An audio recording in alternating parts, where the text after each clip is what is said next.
Halo, selamat pagi. Assalamualaikum warahmatullahi wabarakatuh. Berjumpa lagi dengan saya Ibnu. Kita akan membacakan media isu monitoring untuk tanggal 19 2025 hari Jumat. Maaf, ini agak-agak serat. Yang pertama yaitu Prabowo ubah struktur Komite Nasional TPPU lewat Perpres 88 2005. Ya, TPPU ini adalah tindak pidana pencucian uang ya. Jadi ada Komite Koordinasi Nasional Pencegahan dan Pemberantasan TPPU. Ya, perubahan utama ada di pasal 5 di mana ketua komite kini dijabat Menko Hukum, HAM, Imigrasi dan Pemasakan. Dalam hal ini Yusril Iza Mahendra. Ya, wakilnya adalah Menko Perekonomian Erlangga Hartarto. Lalu Kepala PPATK Ivan Yustiavandana ditunjuk sebagai sekretaris sekaligus anggota komite. Sedangkan struktur anggota mencakup jajaran menteri, kepala lembaga, hingga penegak hukum termasuk Menlu, Menkeu, Gubernur Bank Indonesia, Ketua OJK, Jaksa Agung, Kapolri, Kepala BIN, BNPT, BNN. Oke, selanjutnya Perpres 79 2025 ya. ASN naik gaji dan RKP 2025 dimutakhirkan. Presiden Prabowo resmi menandatangani Perpres tersebut ya pada 30 Juni kemarin. Regulasi ini menambah 8 program hasil terbaik cepat. Salah satunya adalah kenaikan gaji ASN.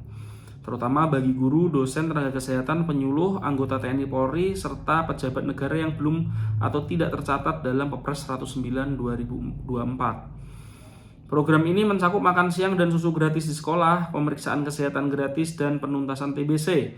Lalu juga ada pembangunan sekolah unggul serta renovasi, ya, perluasan program kesejahteraan sosial, pembangunan infrastruktur desa, rumah murah, serta pendirian badan penerimaan negara untuk meningkatkan rasio penerimaan negara terhadap PDB dengan target 23%. Analis komunikasi politik Henry Satrio mengungkapkan ketidakhadiran Gibran justru dongkrak popularitasnya. Ya, ini disampaikan oleh Henry Satrio atau akrab dipanggil Hensa. Dia menilai ketidakhadiran Wapres Gibran dalam sejumlah acara resmi ya justru membuatnya semakin viral. Ia menyebut Gibran kian percaya diri menghadapi kritik, tetap fokus pada agendanya dan tidak terusik jika absen dalam momen penting seperti reshuffle kabinet. Henry Satrio mencontohkan saat Gibran tampil percaya diri mengenakan batik di acara Maulid Nabi di Masjid Istiqlal, yang bajunya itu berbeda dengan yang lain kan putih-putih ya. Ya, Gibran ini pakai batik sendiri, beda sendiri. Menurutnya, strategi diam dan bergerak pelan ini efektif meningkatkan popularitas karena publik semakin menantikan kehadiran Gibran. Ya. Ia menilai meski ada isu yang terbaru ya soal ijazah, Gibran tetap tenang. Hinsa menyebut gaya politik senyap bisa menjadi modal kuat menuju kontestasi 2029. Jadi memang sekarang ini seperti bergeser ya, bukan Gibran gak diajak, tetapi seolah-olah Gibran itu malah sengaja ya, sehingga itu menjadi pusat perhatian dan namanya terus disebut. Ini yang membedakan Gibran dengan Ma'ruf Amin. Ma'ruf Amin gak diajak, ya udah tenggelam gitu aja. Tidak ada sejumlah aksi cara yang signifikan agar Ma'ruf Amin itu tetap disebut oleh media, ya, namanya tetap disebut dalam perpolitikan nasional. Ini mungkin cara yang disengaja juga ya. Jadi mungkin memang ada Gibran nggak diajak, kira-kira gitu. Tetapi ya udah dia sekalian aja cari momen-momen yang seharusnya dia datang, tapi dia lebih memilih untuk tidak datang, lalu sibuk dengan agendanya yang lain. Dalam hal ini kemarin waktu pelantikan kabinet, Gibran itu ada di Papua ya untuk mengawal program MBG. Selanjutnya, menurut Istana, rangkap jabatan Anggaraka bagian dari penugasan.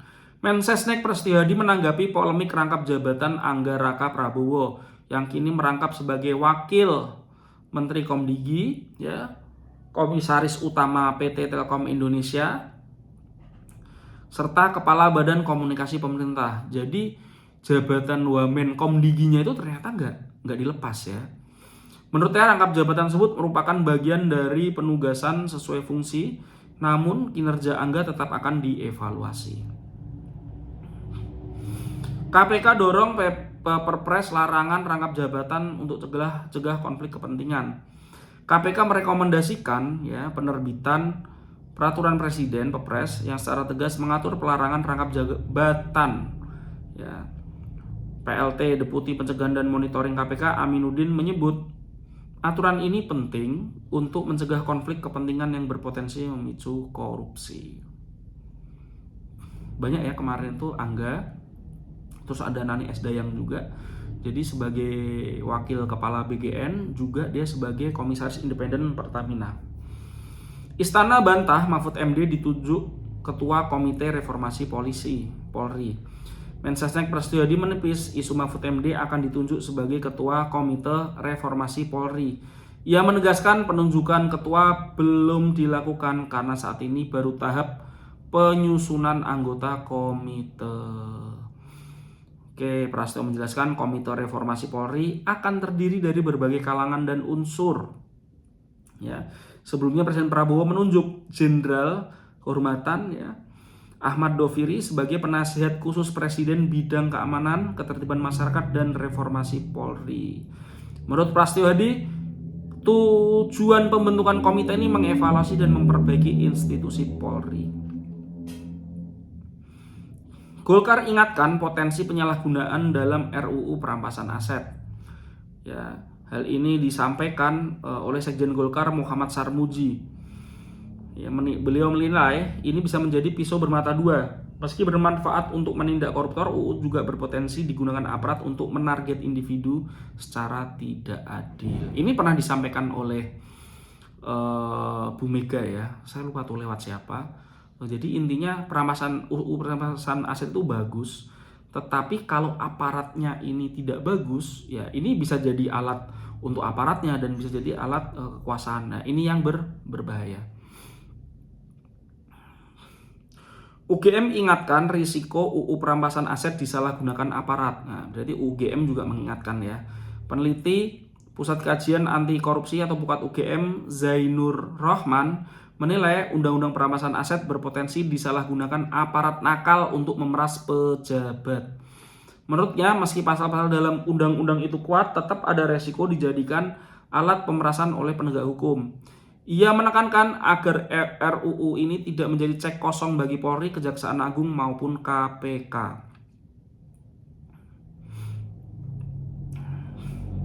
Pemerintah usulkan 17 RUU masuk prolegnas prioritas 2026. Ya, 17 RUU ini masuk di prolegnas ya, disampaikan oleh Edward Omar Sharif Hirij, wakil Menteri Hukum ya. Salah satu yang menonjol adalah RUU Gerasi, amnesti, abolisi, rehabilitasi. Itu. Selanjutnya, Prabowo telepon kepala BGN soal food tray MBG mengandung babi. Ya, Presiden Prabowo ya langsung menelepon kepala Badan Gizi Nasional Dadan Hindayana terkait isu food tray program makan bergizi gratis yang disebut mengandung minyak babi.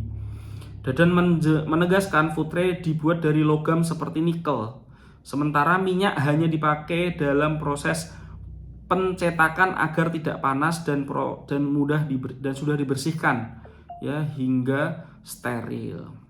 Selanjutnya, Kejaksaan Agung menyita aset 35,1 miliar milik ex pejabat MA Zarof Rikar. Ya, Kejagung menyita aset ini sebagai tindak pidana pencucian uang atau TPPU, suap dan gratifikasi periode 2012-2022, serta perkara di MA 2023 sampai 2024. Kepala Pusat Penerangan Hukum Kejagung, Anang Supriyatna, menjelaskan aset yang disita berupa tanah, bangunan, ya di Kecamatan Marpoyan, Damai, Pekanbaru atas nama ZR, ya berinisial atas nama Putra ZR atau berinisial RBP. Selanjutnya, Kejari Jaksel terus buru Sylvester Matutina untuk dieksekusi. Ya, jadi ini Kejari Jaksel ini belum menangkap juga nih Sylvester Matutina. Selanjutnya, Indonesia segera terima jet Rafale dan Airbus A400M mulai akhir 2025 atau 2026 awal ya. Indonesia dijadwalkan menerima 2 alutsista strategis terbaru, yaitu jet tempur Rafale dan pesawat angkut Airbus A400M. Kepala Biro Informasi Pertahanan Kemenhan, Brigjen TNI Frega Wenas, menyebut Rafale diperkirakan tiba awal 2026. Sementara Airbus pesawat angkut A400M di akhir 2025. Kemenhan kaji rencana akuisisi kapal induk Italia untuk TNI AL. Ya. Kementerian Pertahanan menanggapi wacana TNI AL mengakuisisi kapal induk Giuseppe Garibaldi milik Italia. Kepala Biro Informasi Pertahanan Brigjen Frega Wenas, ya, sama dengan yang tadi. Ini kajian mendalam masih dilakukan untuk menilai kelayakan serta kebutuhan strategis alutsista tersebut. Kita belum pernah punya kapal induk, ya. Bahkan waktu kita masih di zaman Bung Karno, kita punya kapalnya itu kapal destroyer tuh. Kapal destroyer itu kapal yang gede, isinya meriamnya banyak sekali, ya. Seperti ada tuh di film Hollywood yang tentang kapal destroyer. Yang kapal-kapal tua lah. Jadi zaman dulu itu karena perangnya di laut itu sering, ya. Sebelum banyak kapal induk. Jadi kapal destroyer itu biasanya dia dikelilingi oleh kapal-kapal lain yang ukurannya lebih kecil, bisa frigate, ya. Nah, ini memang kapal destroyer itu biasanya dikasih meriam yang paling besar, dia nanti untuk menyerang daratan dari jarak jauh.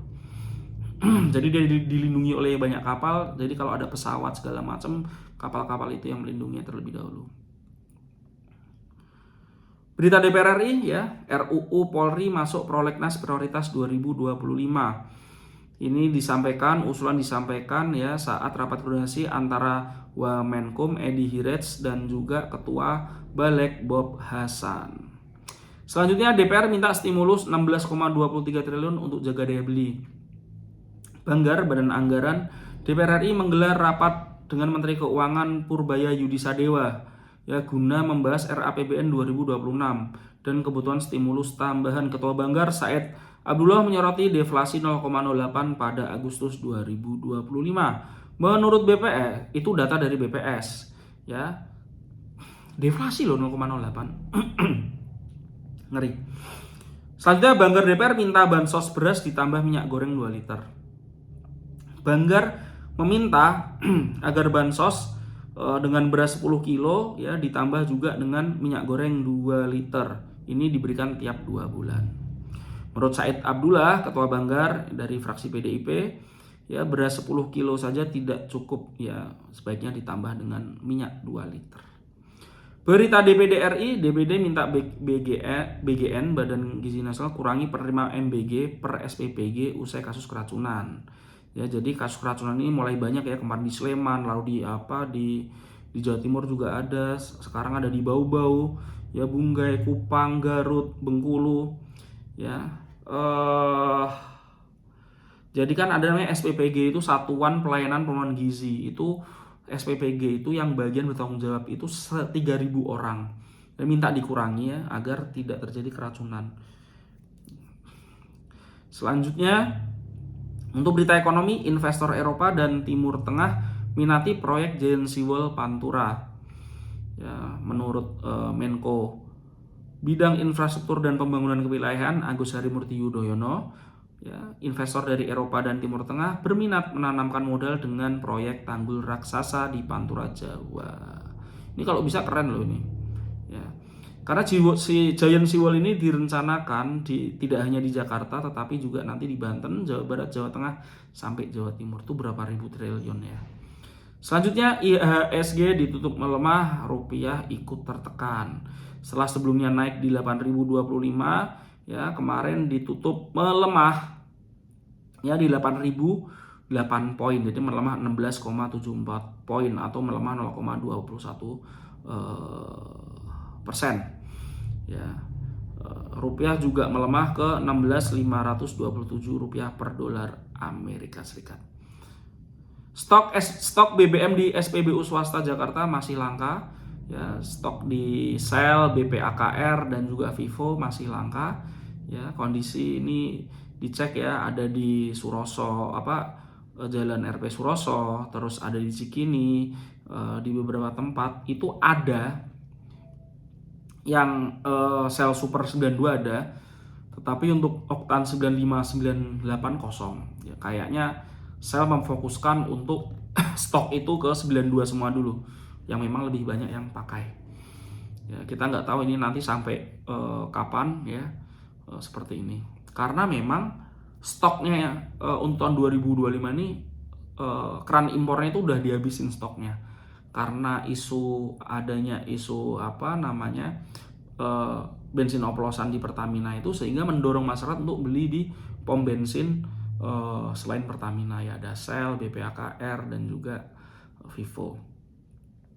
Selanjutnya di berita sosial, PBNU sebut food tray MBG mengandung babi boleh dipakai setelah dicuci. Ya, menurut Fahru Rozi, salah satu ketua PBNU, ya ini bisa dipakai setelah dilakukan pencucian. Nah, ini juga sesuai dengan laporannya dari ketua MBG, ya Dadan, kepada Presiden Prabowo. Pembuatannya itu memang ada proses ya untuk bukan pencucian ya.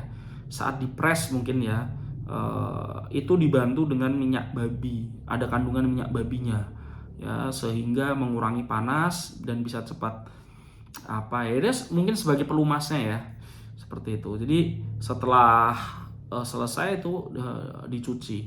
Saya nggak mau komen banyak tentang fikih, tetapi kalau memang itu dicuci ya seharusnya oke. Ya kita lihat aja nanti dari kajian apa pendapat ulama yang lain bagaimana. Selanjutnya 194 siswa di Garut diduga keracunan program MBG. Ya, ini yang tadi ya. Nah, nggak cuma di Garut ya, ada di Bengkulu, di Bau-Bau, Kupang. Selanjutnya KDM usul batasi kepemilikan rumah demi cegah ketimpangan. Ini usulnya KDM oke juga nih. Ya, karena banyak orang yang beli rumah, beli tanah banyak sekali. Selanjutnya kakak adik bergantian seragam pramuka di Parung. Haikal Al-Farizi 18 dan adiknya Haizar Al-Zikri 15 viral karena bergantian mengenakan seragam pramuka untuk sekolah di setiap hari Kamis. Haizar yang duduk di kelas 3 SMP memakai seragam lebih dulu pada pagi hari. Selanjutnya Haikal kelas 3 memakai di siang hari. Waduh, ya Allah. Jadi ayahnya ini meninggal ya di tahun 2020. Semoga ada yang membantu ya, ini perkara baju. Oke, internasional, Gaza terus digempur Israel. Kota Gaza menjadi sasaran serangan brutal Israel dalam 2 tahun terakhir. Menteri Pertahanan Israel Israel Katz menulis Gaza terbakar di platform X atau Twitter. Selanjutnya bentrokan di perbatasan, puluhan warga Kamboja terluka oleh militer Thailand. Ya, jadi ini masih, meskipun kemarin gencatan senjata, nyatanya ini mereka juga masih bertikai. Sampai sekarang ada 48 orang tewas ya sejak dimulainya pertikaian, kalau nggak salah di bulan Juli. Ya. Kunjungan kenegaraan Trump ke Inggris disambut demo ribuan warga. Ya, kunjungan kenegaraan Presiden Donald Trump ini memicu gelombang penolakan. Ada Trump out segala macamnya. Jadi Inggris ini memang sedang sehari sebelum atau 2 hari sebelum ada Trump datang itu juga ada acara untuk dukungan untuk Palestina ya, dan mengecam tidak hanya Israel tapi juga Donald Trump. Trending di media sosial, Prabowo in PDIP out. Ya, ini memang saya juga semalam sama tadi pagi kita lihat ada beberapa cuitan ya dari beberapa seleb tweet yang dia membahas bahwa beberapa orang PDIP ini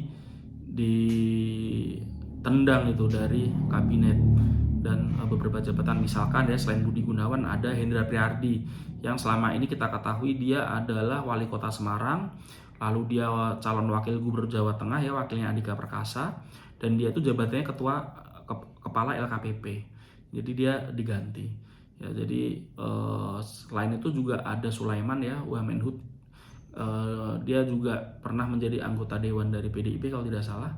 Nah, itu juga dianggap karena diganti jadi dianggap PDIP ditendang. Nah, cuman ini mah kuat-kuatan ya antara beberapa kekuatan politik. Ada yang bilang bahwa orang-orang Jokowi yang ditendang oleh